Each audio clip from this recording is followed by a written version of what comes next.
chest desired to possess them. Generated next was the Parijata flower, which decorated the celestial planets. O king, as you fulfill the desires of everyone on this planet by fulfilling all ambitions, the Parijata fulfilled the desires of everyone. Text number 7. Tatas chapsara sojata nishkakantya swavashasha ramanya swarginam vagu gati lila valokanai. Translation. Next, there appeared the apsaras, who were used as prostitutes on the heavenly planets. They were fully decorated with golden ornaments and lockets, and were dressed in fine and attractive clothing. The apsaras moved very slowly in an attractive style that bewilders the inhabitants of the heavenly planets. Text number 8. And this we can read together. Tatascha virabhup shakshat Sri Rama Bhagavat Para Ranjajanti Disha Kantya Vidyut Sauda Manijata Tatascha virabhuk chakshat Sri Rama Bhagavat Para Rajanjanti Disha Kantya Vidyut Saumadaman Vidyut Sauda Manijata Tatascha virabhuk chakshat Sri Rama Bhagavat Param Ranjajanti Disha Kantya Vidyut Sauda Manijata. Please chant.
Tataha, thereafter, cha, an, avirabhut, manifested, shakshat, directly, Sri, the goddess of fortune, Rama, known as Rama, Bhagavat Para, absolutely inclined to be possessed by the Supreme Personality of Godhead. Ranjajanti, illuminating, Dishaha, all directions. Kantya, by luster. Vidyut, lightning. Saudamani,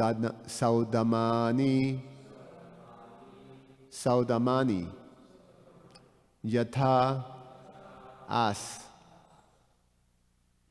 Translation and purport by His Divine Grace, A.C. Bhaktivedanta Swami, Srila Prabhupada Ki Jai. Then thereafter the goddess of fortune, Rama, who is absolutely dedicated to being enjoyed by the Supreme Personality of Godhead, she appeared like electricity, surpassing the lighting that might illuminate a marble mountain. Purport. Sri means opulence. Krishna is the owner of all opulences. Bhaktaran jagyata pashan sarvaloka maheshwaram sruhidan sarvabhutanam yatva manchantin rishchati. This peace formula for the world is given in the Bhagavad Gita 5.29. When people know that the Supreme Lord Krishna is the supreme enjoyer, the supreme proprietor, and the most intimate well-wishing friend of all living entities, peace and prosperity will ensue all over the world. Unfortunately, the conditioned souls being placed into illusion by the external energy of the Lord want to fight with one another, and therefore peace is disturbed. The first prerequisite for peace is that all the wealth presented by Sri, the goddess of fortune, be offered to the Supreme Personality of Godhead. Everyone should give up his full proprietorship over worldly possessions and offer everything to Krishna. This is the teaching of the Krishna conscious movement. Om Ajnana Timirandasya Jananjana Shalakaya Chakshur Ummilitam Yena Tasmai Sri Guruve Namaha.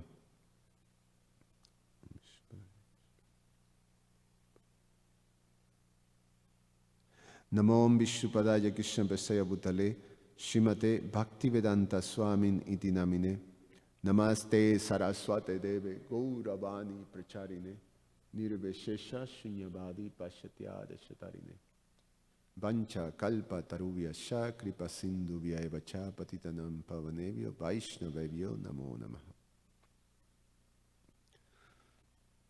So, the treasures from the churning of the ocean of milk, they start to be enumerated. I remember hearing that there are 14 of these treasures, and several of them has been settled here. The first one was the Surabhi cow, and then the second that appears was this amazing, powerful horse named Uchai-Shrava. Now, Krishna mentioned this horse in the Bhagavad Gita, chapter 10. Anyone remember the instance?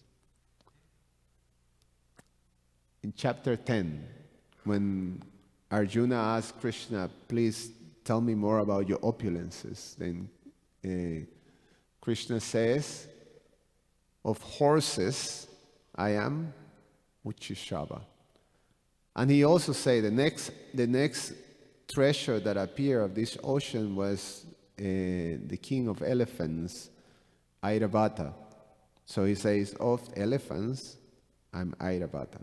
This is in the same verse. So, all these treasures that come from the ocean of the churning of the ocean of milk, they're the best of, whatever they are. The best of gems, we hear is the Kostuba. The best of elephant, like that, the best of the best. And those are manifestations of Krishna's opulences. They're extensions, manifestations of Krishna's opulences. There is another instance that every time Krishna is asked, at least there is two instances that I know that Krishna is being asked about, tell me about your opulences. The one was Arjuna, and the other one was Uddhava. In the 11th canto, which is part of the Uddhava Gita, Uddhava also asked Krishna the same question. Please kindly tell me about your opulences. And in both instances, he mentioned Uchishrava as a representative of his opulences. So one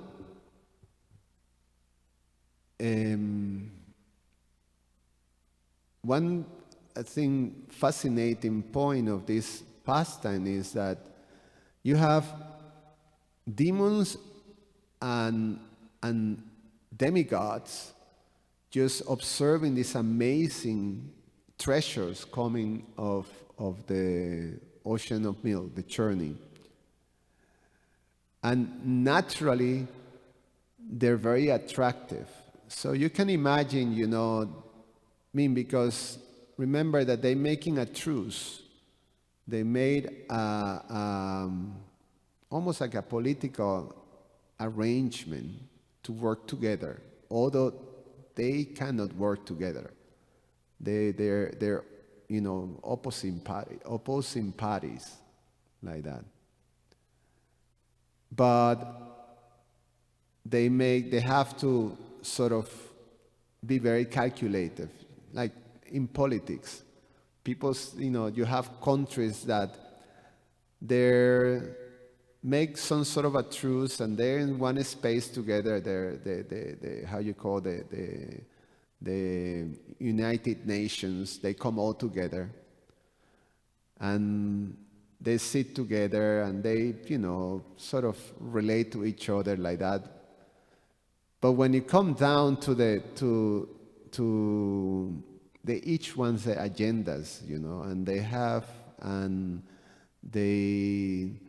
have these sort of intrigues. They all know that someone is spying on this, someone is trying to hack on that, someone is trying to find to have things to their advantages. So it's all very calculated, and diplomacy means that you try to sort of hide your agenda and just engage in niceties that not necessarily are truth. That in fact you have a conflicting interests, and the fact is that you want your interests to be first. So all these treasures, and they have to be very calculative. What was the main treasure that they won out of the ocean of milk? It was this nectar of immortality. That was why the demons decided, okay, we can work together because we want that. Now, the whole idea when you work together is that you have equal benefit of the treasures that will come. But that's not necessarily how the demons were thinking, neither the demigods. Just the beginning of when Lord Vishnu was advising the demigods, this is how you're going to gain back your position and the heavenly kingdom. This is how you're going to deal with that. And basically the whole idea Prabhupada explained was this idea of the snake and the mouse, right? Caught in the basket. So basically you make a truce and you work together, but at the end, your aim was, I'm going to swallow the mouse. So it's tricky. That's how politics is, But the demons also thinking that we want that for ourselves. You don't want to necessarily share with your enemy. So their focus was this great nectar of immortality. Now, all these things are coming, and there are certain things that were very attractive to the demons, and they wanted it. But the main thing that they're focused, the main aim was that nectar of immortality. So, so they can live with the things, okay, if the demigods takes that, fine. But one for sure, some of them, they didn't care. One is the Surabhi cow. They didn't care much about the Surabhi cow, which was like, wow, this is a how you say, a kamadenu, that a wish fulfilling, being, the Surabhi. But the demons, they don't really care about the cow. But a horse, that was very attractive. Because a horse is a very powerful being, is fast, is very attractive. Somehow or other, horse is very appealing to demons. To people in general, but especially demons, because, I guess a demon doesn't care so much, or demoniac mentality, let's not say a demon, but demoniac mentality doesn't care much about,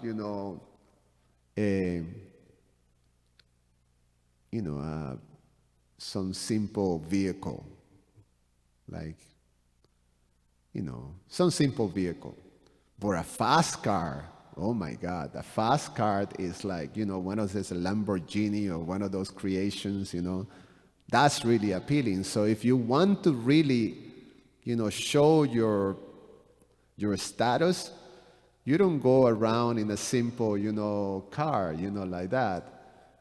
You go around in this big fast car, so you see this simple, not very educated, not very sort of qualified sport heroes, sport stars. They just have, physical qualities, and they're able to, by athleticism, have, receive a lot of money, because that's how, the entertainment industry is like this, is in this culture. So you see simple people that, come from very simple backgrounds, that they don't have, they grew up with no much possessions and not much education. And as soon as they get money from, their athleticism, the first thing that they do in general is they buy a huge fast car, and they have a collection of fast cars. So it's very attractive. So a horse, at that time, there's a cow, there's a horse. A cow, this animal is useless. Just like eating grass and, slow and, what it can do? Milk, anything. But a horse is very attractive. So Uchishrava was immediately attracted, and Bali Maharaj took it. Bali Maharaj was the king of the demons.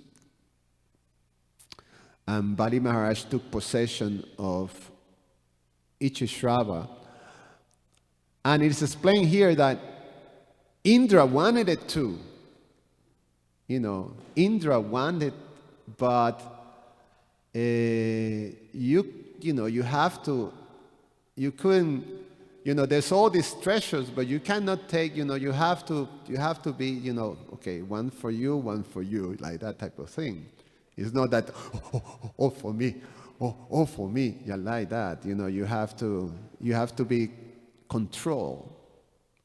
So, and Lord Vishnu, he advised the demigods first, there's going to be treasures created for this.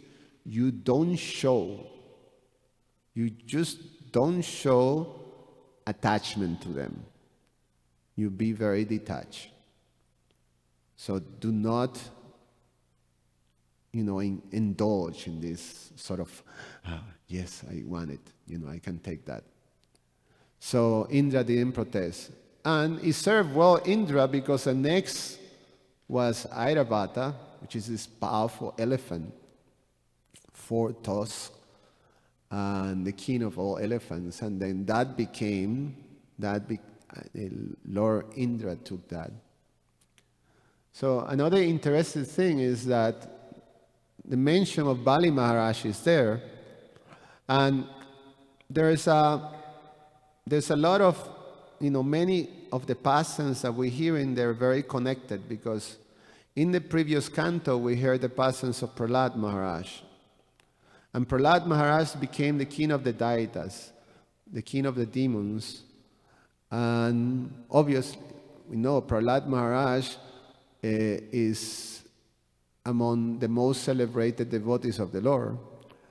And although he became the kings of the demons, which is quite fascinating too. The son of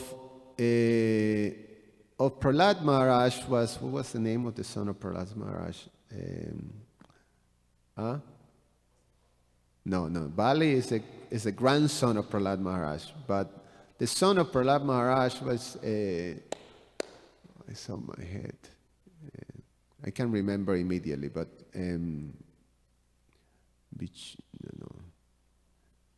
okay, I forgot.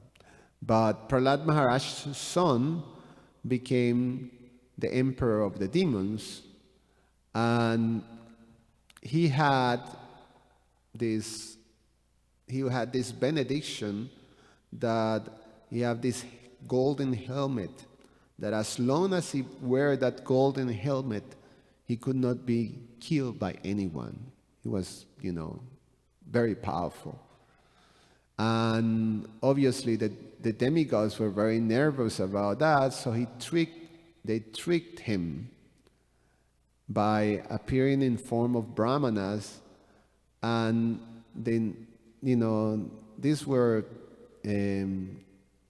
just as Prahlad Maharaj, they were very honorable.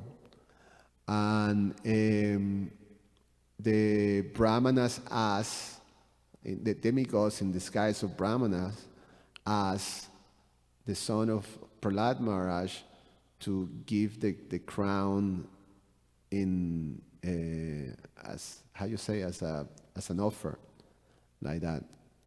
And he did that, and he was killed.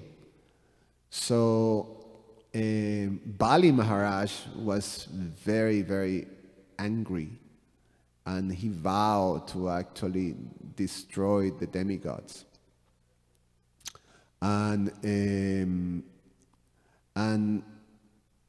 then during this time when Indra insulted or disregarded the garland that was offered by, what was the sage that offered the garland? No, it was not Durvasa. It was Durvasa. Yes, it was Durvasa. Yes. He offered, and then he was cursed. Then Bali Maharaj took charge of the whole heavenly kingdom. And then we're going to hear in the next canto, we're going to hear about Vamana. And Lord Vamana Dev appeared basically to take, well, how it goes like this. So in this particular pastime, then Bali takes charge of the whole universe, including the heavenly kingdom. Then after this, after finally by the incarnation of Mohini, the demigods get charge of that nectar of immortality. Then they were able to basically destroy the demon's army and kill Bali Maharaj. They kill Bali Maharaj, and the rest of the defeated armies of the demons take Bali Maharaj back to Shukracharya, who have the capacity to revive people from the dead. So he revived Bali Maharaj, and Bali Maharaj again performed all kinds of series of sacrifices, become very powerful, gain some weapons that made him basically invisible, and he defeated again Indra and took charge of the whole universe. And then appears Lord Vamanadev for the purpose of gaining back the whole kingdom of heaven. And the story goes, when Vamanadev appeared, this is a very interesting thing of, the glories of Bali Maharaj.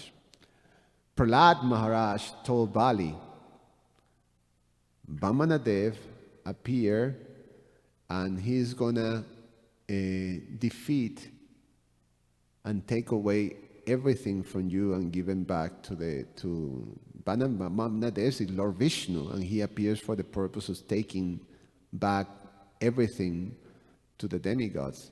And Bali Maharaj, he said, Vishnu, who's this Vishnu? What is this Vishnu?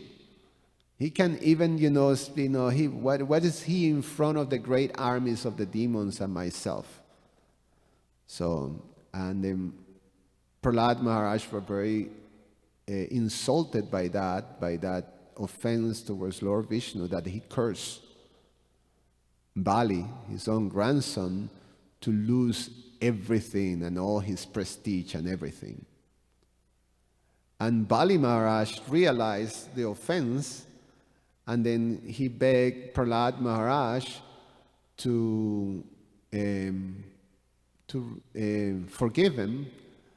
And then Prahlad Maharaj says that Lord Vishnu will always protect him. So then the pastime goes, Lord Vamana appears. Then he asked for 3 steps. Then in 2 steps he took the whole creation, and then arrested Bali Maharaj. Bali Maharaj ordered his troops not to fight. And then Bali Maharaj offered himself and his head for the 3rd step. And he became celebrated by that as the example of Atmanivedana, attaining perfection by surrendering everything to the Supreme Lord. And also is celebrated as one of the 12 Mahayans.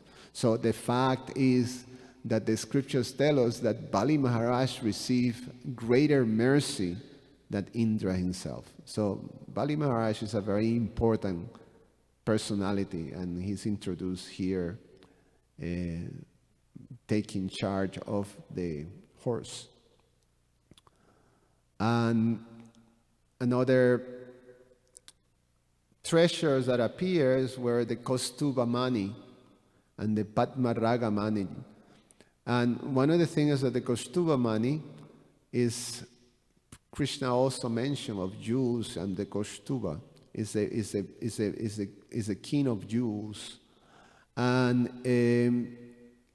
there is an instance in the scriptures that it says that Lord Shiva explains that this Kaustuba is so brilliant and so powerful that only Lord Vishnu can hold it and can manage it. That is explains if anyone will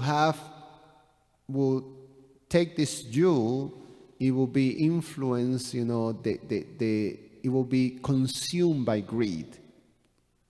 But Lord Vishnu is the only personality who can withhold the power of this jewel.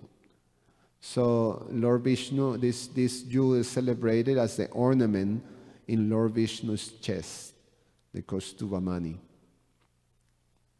And then there's the Parijata tree that is also a wish-fulfilling tree, a kalpa vriksha, and it's a tree that only appears in the heavenly planets. In fact, in the planet of Indra and in Indraloka. And we know the pastime of Krishna taking the Parijata tree from the heavenly planets, and Indra becoming all insulted about it, and then he got put in his place and usual by Krishna. But so same thing. So all of these things appearing, well, the demons didn't care about a tree. We're looking about this nectar. These demigods, they can get distracted with this lower sort of type of treasures, a cow, a tree, who cares about that?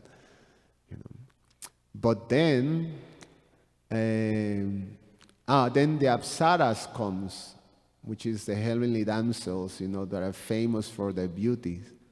And what's the name of the Apsara who was cursed to become a stone and was going to be free by Lord Ramachandra's Ramba or something like that. Ramba. Then Menaka, the famous Menaka that goes, and every time some great personality is doing, austerities, then Indra sends Menaka to distract them and then entice them out of their, so Menaka goes and then do the tinkly, tinkly, tinkly, tinkly, and then the great sage, goes like, oh, the whole thing is finished. It happens to be Shramita Muni, like that. So, so these are the Apsaras, and somehow you may think that the demons will be very attractive to the Apsaras, but they became part of the demigods, the damsels of the demigods. But then now appears the goddess of fortune. So now we're going to hear an elaborated narration, actually almost to the end of this chapter, of the glories of the goddess of fortune. The fact that now the goddess of fortune, she was very attractive, most attractive to the demons and demigods.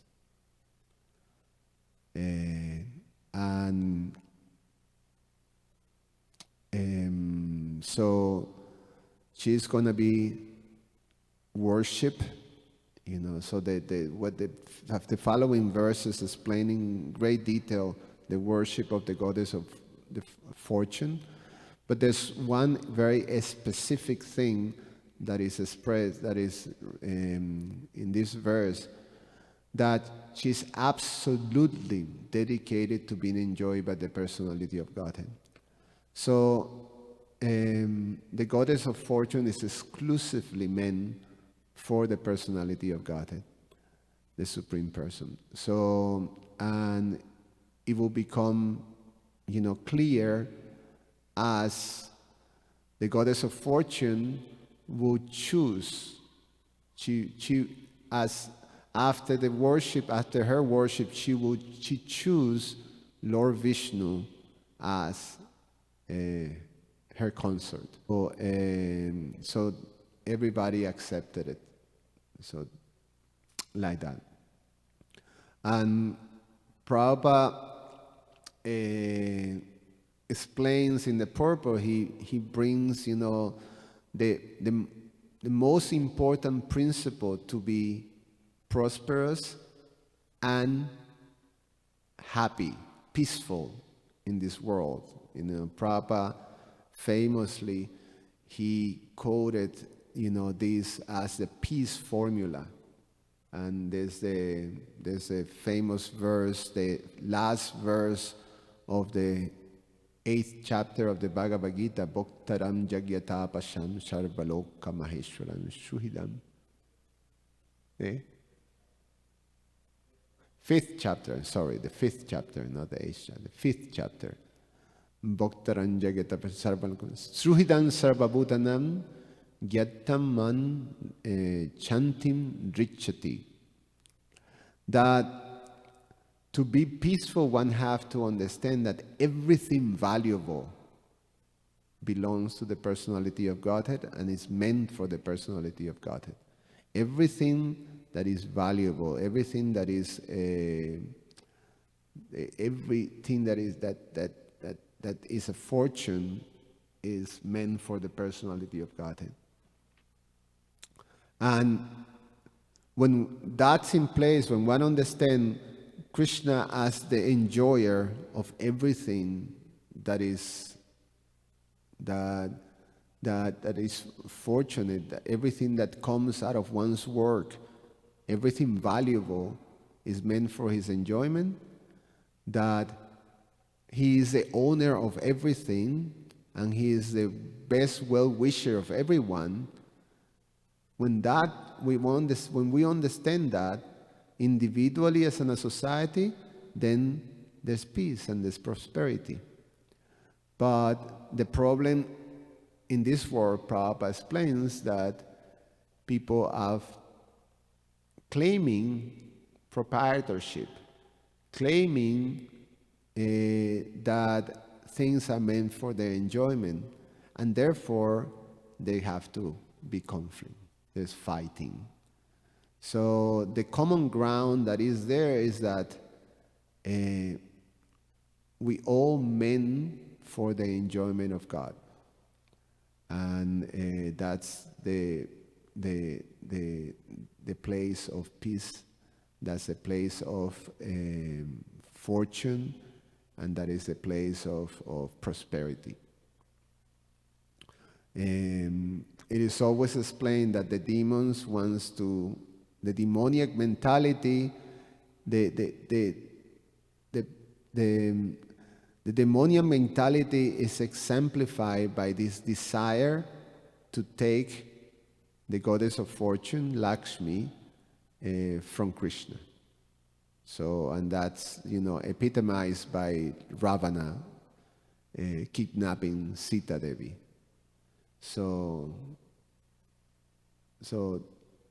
the demoniac mentality wants to take this property of the Lord for their own enjoyment. And Krishna comes and takes away, So Krishna consciousness is, Prabhupada say, the process of Krishna consciousness is to be in this peaceful space, which is basically to take away from the demoniac mentality the desire to enjoy away from Krishna. So, and offer to Krishna. All right, we all finish here. Any comment or questions? Yes, Prabhu.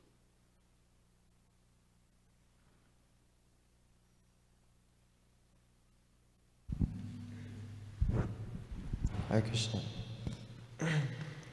I'm wondering... Bring it down in number 2, down.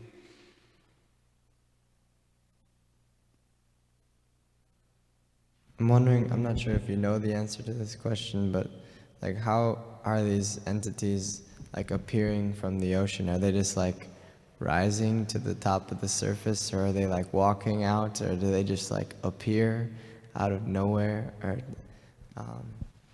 I'm also wondering what led up to this pastime, how how do they know that the nectar is coming? Did someone tell them that the nectar is coming? Correct.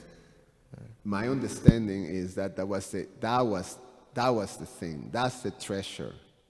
That was when Lord Vishnu said, basically, you churn the ocean to bring the nectar of immortality, not to bring, a horse, a cow, a tree, like that.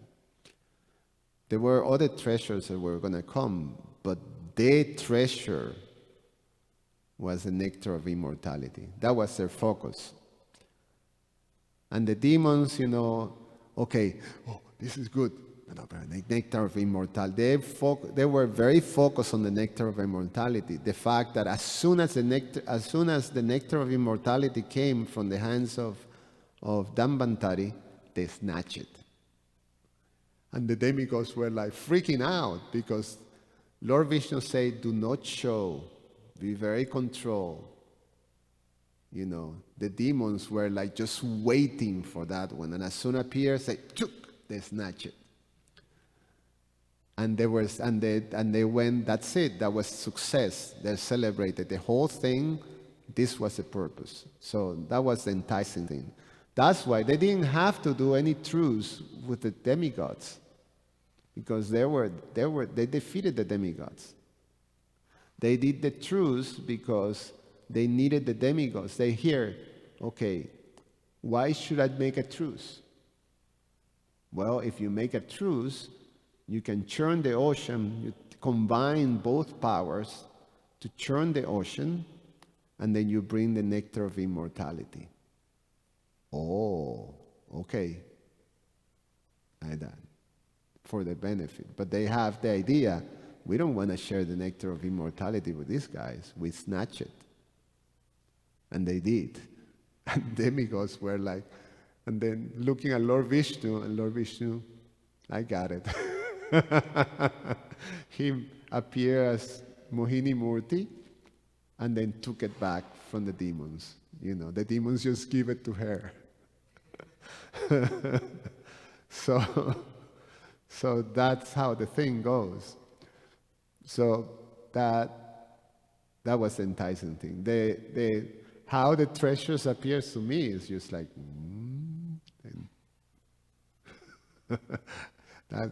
I don't know. We can just, but the narration is that they just appear. Yeah. Okay. Just the connection about like the Bhagavad Gita and Krishna speaking about like the horse from this pastime. And so just like kind of a comment question. It's like kind of cool, the connection that like Krishna knew these pastimes. So like, well, Krishna knows everything, but specifically he like brought these up in the Bhagavad Gita, and like I just think that's really interesting, like the connection between. Yeah, these are eternal pastimes, and there are unlimited universes, and in unlimited universes there's this is just this universe in which this happening.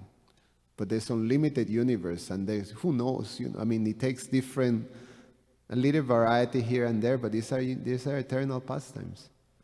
There's in this particular universe, there's an ocean of milk where, the island of Svetadvip is, which is a spiritual, a Vaikuntha planet within the universe where Lord Kshirodakshai Vishnu resides. So, and then that ocean is churned, but that ocean, the dimensions, and to imagine the whole thing is just impossible for a tiny brain, But the fact is that we're talking about pastimes within this universe. But there's unlimited universes. So, and then not only that, the Bhagavad Gita, this narration of the Bhagavad Gita is Krishna spoken to the, Vivaswan, who was, the sun god in, almost the beginning of creation. So with our linear time, we become bewildered. This is a different frame of, reality. And that's a problem that my wife was telling me that, she goes to this, with Jainita, to these conferences, interreligious dialogues, and then you have people that their only connection to the scriptures is through trying to understand it as a metaphorical, type of thing, allegories, things. But they're not real. It's just a way of saying it so you can get some spiritual message. But how can that exist? An ocean of milk. It have to be some allegorical story to give a message. And that's how they relate to scriptures. But we understand different. It's just, we have our reality, okay, we have this time frame, but that doesn't exist, that's just the reality of time, the experience of time that we, these tiny living entities in this tiny little planet, in this, thing is experiencing. But, there's a greater reality that is beyond our capacity. So, yeah, difficult to understand and to picture,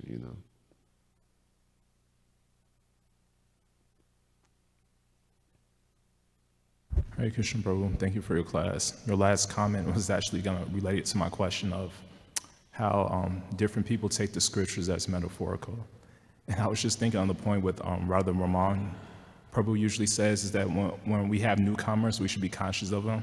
And I was thinking, because of my brother, when he was a newcomer, he didn't understand all these stories. And if we're a newcomer, we may hear these stories.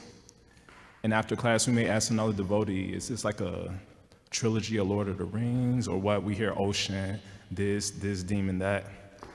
And then the devotees tell us, oh, this is reality. And then we're out the door maybe, potentially. That's a potential.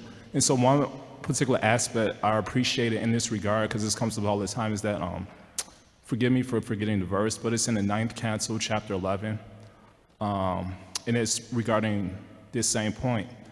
I forgot what verses, I think it's 20 something, but basically it says, when Lord Rama built the floating bridge, obviously stones can't float, but it says when he built a stone bridge, a floating stone bridge across the sea, that wasn't actually his glories. That's not glorious. It basically says what constitutes his glories is his character. And the reason I appreciate this point is because we're not able to imitate these stories. We can't build a floating stone bridge or do this or do that, but we can follow in the footsteps of the characters, and we see that good character and personal integrity is actually essential for everyone, even atheists to some degree, because you can't have a relationship with anyone. So my question is when we're preaching to others about these stories, and of course they may not believe them, because I remember when I was doing book distribution, I was speaking with one atheist, and from a distance, if somebody was watching that, the atheist, I'm not saying I'm a saint, but I was getting very mad because he wasn't agreeing with my points. And my brother was just looking at me laughing.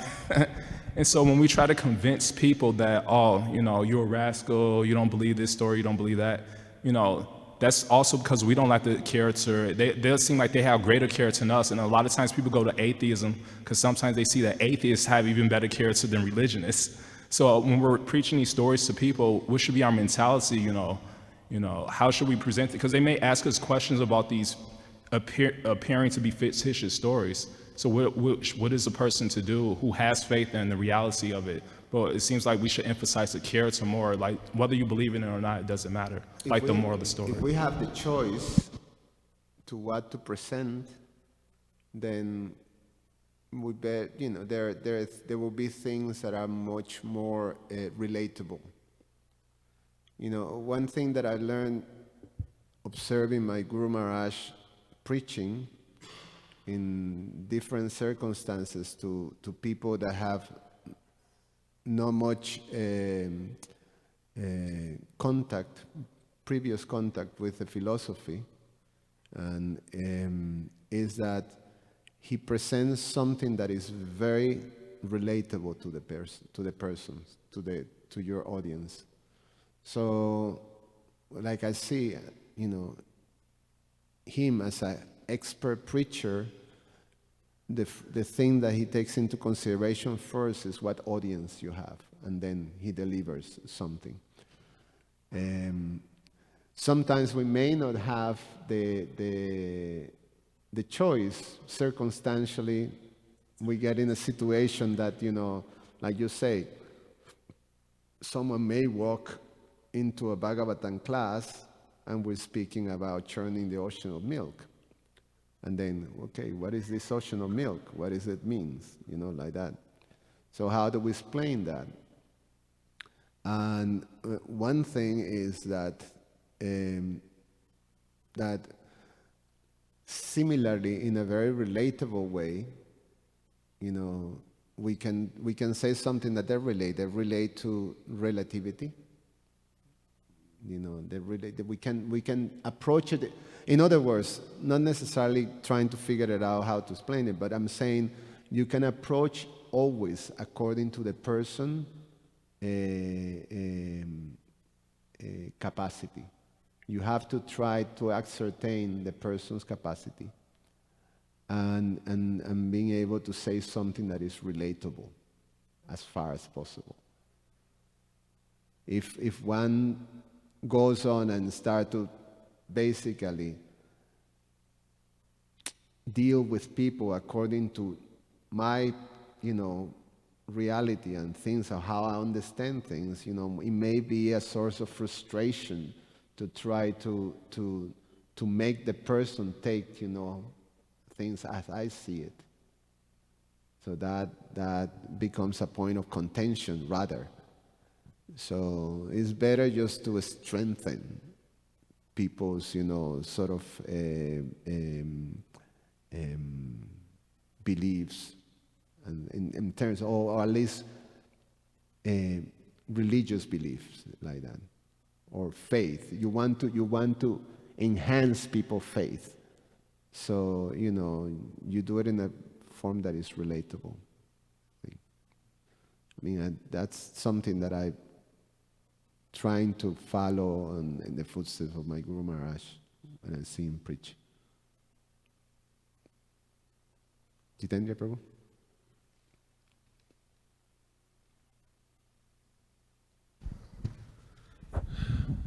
Yes, Prabhupada, I remember a friend of mine asking me, what is this Krishna consciousness? And I said, it's reality distinguished from illusion for the benefit of all. So, he said, that's the craziest thing I've ever heard. Because his reality is stepped in illusion, So you have to meet them at their own level, otherwise you're creating a disservice. And I was just thinking of, the Greek tradition was describing things that are in relation with the Vedas, but in a different time, in a different set of names and stuff. One was they have a saying that says, beware of Greeks bearing gifts.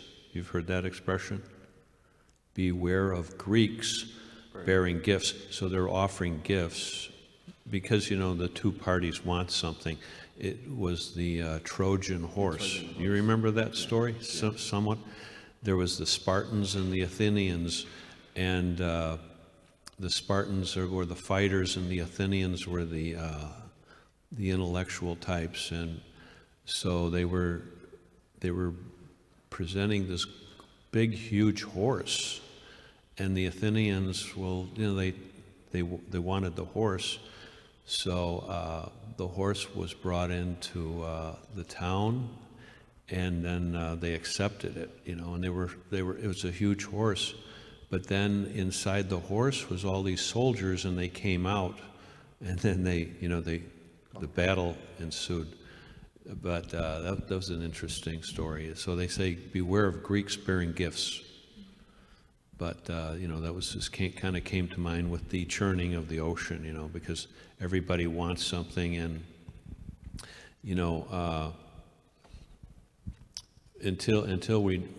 Prabhupada says, until you know the truth, there's no real gain. So the material world is so they're pushing so much illusion. I mean, we have the highest truth, but till people come to a certain level, they can't accept it. The advertisers are very good in promoting their products due to deception and stuff. So as long as people are in ignorance, they can take advantage of them. But then we say, when one knows the truth, he knows there's no greater gain. So I don't know, those things just kind of came to mind with the Greeks, and then they're similar to the Aesop's fables, which is a Greek tradition and stuff, which is similar to that one, the Pancha, those stories in the Vedas. Oh, yeah. It's called? Panchaga? Pancharatra. So they're almost similar. Yeah. So, time, place, and circumstance, But anyways, that just came to mind. Thank you. Yeah, thank you. Yeah, this is the churning of the ocean of milk. Probably is one of the most famous, stories, like universal stories right there, stories in the universe that is narrated in the scriptures. It comes over and over and over. I think it's in several of